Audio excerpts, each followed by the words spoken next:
Diana Johnson back with the 15th video in our series on midlife, Menopausal Mornings. Our topic for this week may not apply to all the girls in my group, but statistically speaking, a good number may be affected by it.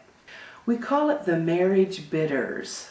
Now, if you are half of a couple who've been happily married to the same person with whom you first traded rings, good for you. It is noteworthy in today's society to find humans that actually mate for life. And although the 50% of all marriages end in divorce statistic, first introduced by the Christian clergy to thwart the rise of feminism, is no longer accurate, and divorce rates have steadily been declining since the 70s, marriage is still not as ironclad an operation as it could poetically be. And while matrimonial unions bust up for a myriad of reasons, the midlife crisis still claims a lion's share. It's important to recognize that while menopause is not a direct causative factor of divorce, second to its impeccable timing, it may at least appear to have an influence on the 20-year itch. So for whatever reason, the menopausal woman may find herself single again and sour over marriage in general. The rising bile in our necks, however, does not excuse us from our obligations to attend those anniversaries, bridal showers, and weddings of family and friends. But how do we do it? How do we sit idly by while those we love begin their lives together, ignoring countless red flags that because of the marriage bitters, we feel a duty to warn them against? His snoring, her shopping addiction, his obsession with her sister, her sleeping with his sister. All these little forewarnings for failure go seemingly unnoticed when love is being celebrated. But no one wants to be the face of gloom and doom. And really, why should these assholes be spared the heartache of finding out that their newly betrothed is really a black velvet clown painting collector? A discovery I think we could all agree is a deal breaker. We should be content with letting them discover their marriage's warts without intervention. But a lethal combination of menopausal badmouth and the beginnings of extreme human overload can create a vitriolic recipe for disaster if we're not careful. No one wants to be that wedding guest that's ousted from the reception for dropping truth bombs about marriage, like how it's never 50-50 and how it's really hard work and how it's okay as an institution, but who wants to live in an institution for the rest of their life? So how do we be supportive without being hypocritical?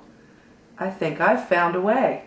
The snarky wedding gift has always been a cute gag that can, in its giving, convey celebration, while in its actual content can reveal our true feelings about the union itself. I've created this ceremonial dish with one of my signature inspirational poems that encompasses both the sit-down dinner ritual so important to a new marriage, with the knockdown drag-out fight that's guaranteed to happen within the first year if the couple's in their 20s, within the first 5 years if they're 30 to 40 years old, and quite possibly ending the union altogether if they're 50 when they're first married.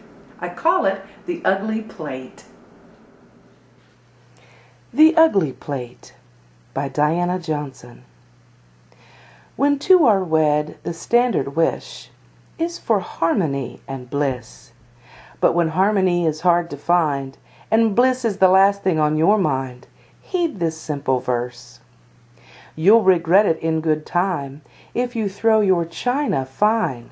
So refrain and remember I'm a really ugly plate. I can be sacrificed, you see, with no shameful humility.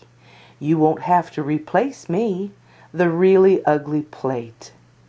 It is my purpose in this life to offer myself to the newly wifed as a way to circumvent the strife that comes with marriage. So remember we've all wished you luck, and teach your partner how to duck, for when it comes that time to chuck this really ugly plate. So if you find yourself in the grips of the marriage bitters, but you need a special gift for that ridiculously loving couple, contact me on my website, allbecauseofmenopause.com, and for the low price of $14.95 plus $2 shipping and handling, I will send an ugly plate gift wrap to the happy couple with a personal card from you, the bitter bitch that you are. I hope this film has offered up a compatible solution for your marriage bitters, and that you can go about your interactions with the happily married with compassion in your heart and peace in your minds. And until next week, peace, love, and menopause. Diana Johnson, Menopausal Morning, and all because of menopause.com do not advocate domestic violence or any other form of violence for that matter, and are not responsible for property damage, injury, death, divorce, or bad fights. Please fight responsibly and talk it out. Peace, love, and more peace and love.